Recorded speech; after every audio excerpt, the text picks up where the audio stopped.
Over the last decade, the scope of surveillance technology has reached a new level. We all have become used to the fact that we are being tracked around the clock by our smartphone in the pocket, but also by other smart devices such as fitness trackers, smart TVs or virtual assistants.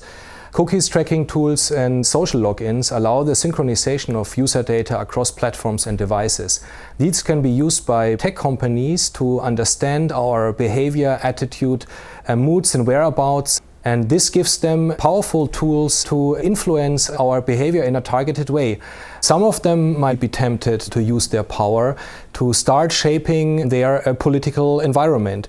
And this, on the other hand, could lead to an increased concentration of political power and influence in the hands of a small technology elite, while elections, for example, would be reduced to a mere window dressing function. If we want to ensure that technology remains compatible with our democratic society, we all have to contribute. Rules and regulations need to be fine-tuned in order to find a balance between political, societal and economic aspects. This applies, for example, when it comes to the deployment of surveillance technology, such as facial recognition, where one has to consider both security aspects, but at the same time, of course, users' privacy rights. This kind of technology is not only used in authoritarian societies, but also at least being tested in countries such as Germany, the UK or Japan, and also used in the US. Democratic societies need to address the issue of hate speech, disinformation on the internet and outright manipulation of voters without falling into censorship. This means that they have to find a fragile balance between the protection of fundamental rights of freedom of expression and at the same time protecting the public discourse from targeted influence. The use code of practice on disinformation with major social networks is a first step. Facebook, for example, opened up a war room to fight disinformation ahead of the EU elections in May.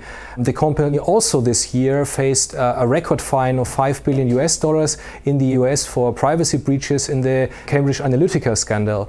However, the main responsibility lies with us, the users and citizens. We all together have to make sure that our society becomes a digital literate one.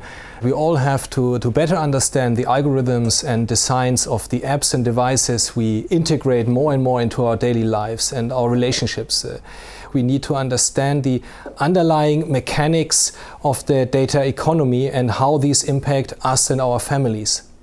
So digital literacy for society not only means to be prepared for increased automation and the labor markets of the future, or to understand how one can use artificial intelligence or the Internet of Things to increase productivity and economic growth. It also means to understand the risks of technology to our democratic society and to keep these at bay.